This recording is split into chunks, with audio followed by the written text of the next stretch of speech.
What's up guys, JV2017 here, and today I want to talk to you all about the Xbox One. So I bought the Xbox One on launch on November 22nd. I've had it for almost a month. In 5 days it'll be a month that I've had this thing, and I want to lay out some things that I really like about the console, some things I really don't like about the console, and then come to a conclusion at the end of the video. Should you buy an Xbox One? Maybe you are considering buying one, maybe you're considering getting one for Christmas, maybe you're on the fence, I don't know. But I want to help you guys with this decision, given that I have about a month's experience with the console. First off, I do want to note that this is Dead Rising 3 gameplay right here. And also I want to note, I'm sorry for you PS4 guys, I haven't played the PS4. I have zero experience with it, and I don't think that anything I say in this video should apply to the PS4 because they're two totally separate consoles. So don't base whether or not you should buy a PS4 on this video because I have no experience with it. They're two very separate consoles, and there you go. So first off, naturally, I'm going to be positive here and start out with the things that I like about the Xbox One. I really like the Kinect voice commands. They work very well. When I say Xbox on, it turns on my Xbox, my TV, my cable box, everything with just one voice command. It's very intuitive. It works very well. I don't have to repeat myself very often. And when I do, it's just like talking to somebody. Sometimes you say something to somebody and they don't hear it because they're not listening or something. You have to repeat yourself. I don't get frustrated at that, and you shouldn't get frustrated at your Xbox for not hearing you one time. So, I rarely have to repeat myself, and when I do, it doesn't bother me. So, I really like the voice commands. They work very well, and being a core gamer, it's kind of weird that I would like voice commands, but they just work so well that I really like them. They're very useful. So, I really like the Kinect voice commands. The fact that I can plug my TV into my Xbox is very cool. I really like that feature. I don't have to switch inputs, to switch between watching TV and watching a video game or playing a video game. It's very cool that I can just switch between that on my Xbox, and I really like the feature. I really like the controller. It feels very nice in my hands. I have very large hands, and compared to normal people, I think I have big hands because I do. And sometimes controllers in the past, like the PlayStation 3 controller, that felt like a toy to me because it was so small. But the Xbox One controller feels bigger. It's not bigger, but the way that it was designed, it fits better in bigger hands, in my opinion, and I like the way it feels. They added vibration feedback in the triggers of the controllers, so if you're playing a racing game like Need for Speed Rivals or Forza Motorsport 5, you can feel the engine feedback as a vibration in the triggers. And when you're playing a racing game, you're going to have your hands on the triggers at all times because that's the gas pedal and the brake pedal. So you can feel that. It's very cool. It's really immersive, and I really like that feature. Another thing I like is snapping. You're able to snap stuff to the side of the screen and kind of multitask and deal with things while still focusing on something on the main stage, basically. So I could, right now be playing Dead Rising 3 and say, Xbox Snap Party to look at my party and see what's going on there, see, if I want to invite somebody to my party, whatever. It's very easy. It's on the side of the screen, and it kind of replaces the menu system that was on the Xbox 360. I actually don't like that it does that, and I'll get to that in my dislikes part of this video. The next thing that the last thing that I really like about the Xbox One is that it's very heavy on multitasking, and it does it very well. It handles it very well.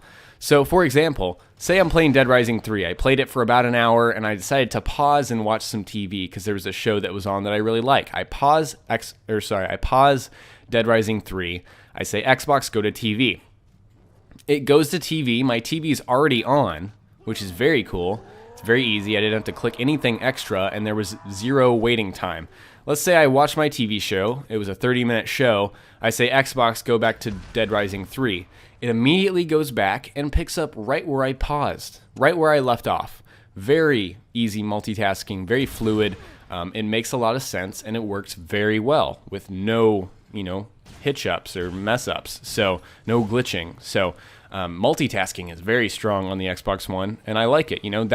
They're trying to sell this console as an entertainment system, and they're doing a damn good job of it. It's a very good entertainment system. Now, onto the things that I really don't like about the Xbox One at all. First off, the launch titles are very weak. Dead Rising 3 right here, I don't think this is a particularly strong game. Graphically, it's not impressive. Technically, it's kind of impressive because you can fit 1,000 zombies on the screen and the frame rate drops only a little bit. That's technically impressive in my eyes. But graphically, it's just not that great. I don't own Rise, but I've heard that Rise looks very cool graphically, but technically it's not that great. It's not, a really good game. It just looks beautiful. I own Forza Motorsport 5. It's pretty good, but it's just not good enough. And the problem here, guys, is when you're releasing a new console and you have very weak launch titles, that's not good. That's not a good thing. There's no reason for people to buy your console because you don't have good enough games. Basically, games are an excuse for people to buy your console. That's how it should be.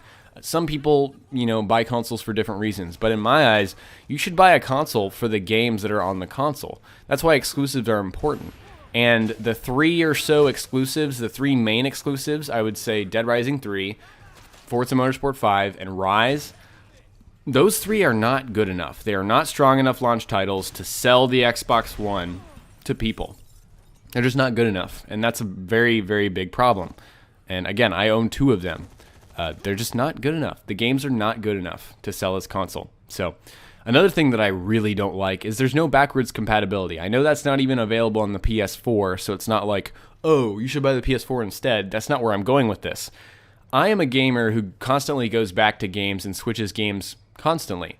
I probably whip out and play Fallout New Vegas or Fallout 3 every 1 or 2 months. I just go back to the game because I'm like, I really like this game. This is just one of those games for me. I can't do that on the Xbox One. There are simply not enough games on the Xbox One to satisfy me, a gamer who likes to play a lot of different games. And you may say, just buy more games. The games are not good enough yet. So that's a real problem. And it pretty much is a temporary problem. We're going to get a massive library on the Xbox One in the next 2 years. There are going to be a lot of great games that come out. But as of now, there are not enough good games on the Xbox One to merit you buying it, to be honest. So that's a problem. The next thing is graphics. The games are not graphically impressive enough for me.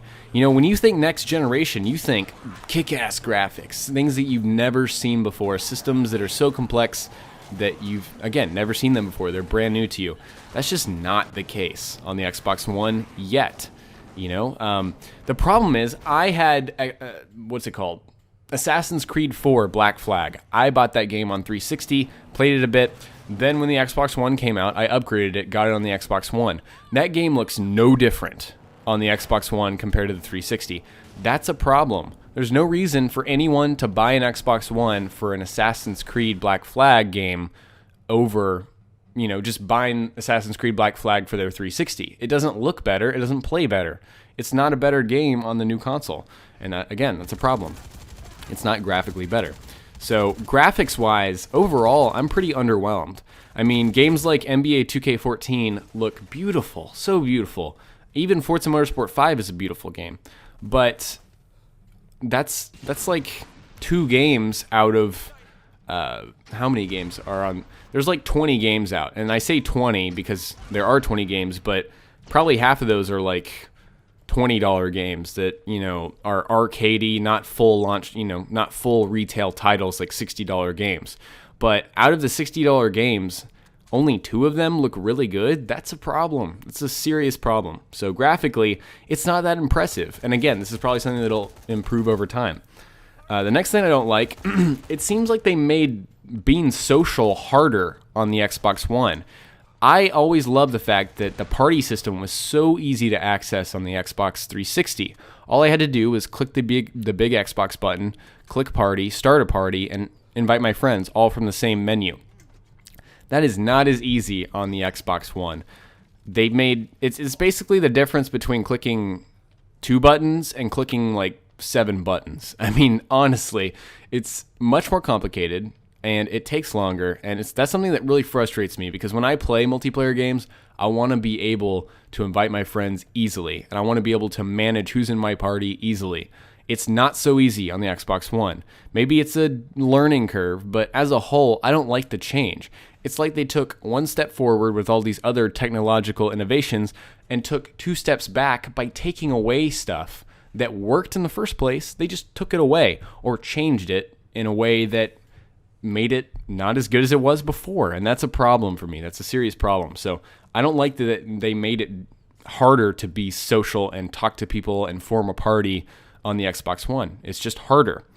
Another quick thing I don't like about the Xbox One is the controller jack is custom, and Microsoft has always done this, and it's inconvenient because on the PS4 you can just plug in Apple headphones and that serves as your headset. That's not the case with the Xbox One. It's just frustrating that they basically did the same thing they did with the Xbox 360. So that's disappointing for me. And kind of the final thing that's a dislike, it's kind of an all-encompassing dislike for the Xbox One. The console as a whole, for me, the one word that I would use to describe it is underwhelming. I am underwhelmed by the Xbox One. I thought it was going to be this amazing next-generation console. It's not there yet. On launch, at least, it's not that next-generation console that I freaked out about when I first heard about it. It's just, it feels like slightly different and not necessarily better either. And that's a problem. It is a serious problem. And so I'm just going to kind of conclude this video with my opinion. Should you buy the Xbox One? And I think the dislikes for me outweigh the likes. The reason I bought this console on launch is because I run a YouTube channel, and it's kind of something that it makes sense for me to buy an Xbox One no matter what. However, for somebody that $500 is a lot of money, maybe you're begging your parents to get you an Xbox One for Christmas or something, honestly, I don't think you should. I don't think the Xbox One is worth $500 at this moment in time for all the dislike reasons that I explained earlier. The dislikes outweigh the likes, in my opinion. And honestly, I think it'll be a great console in 6 months when there are more games out and when there are patches that have been applied to improve some of the systems that are already in place that need improving. I think it'll be a better console at that point. But at this moment in time, in the launch window, no.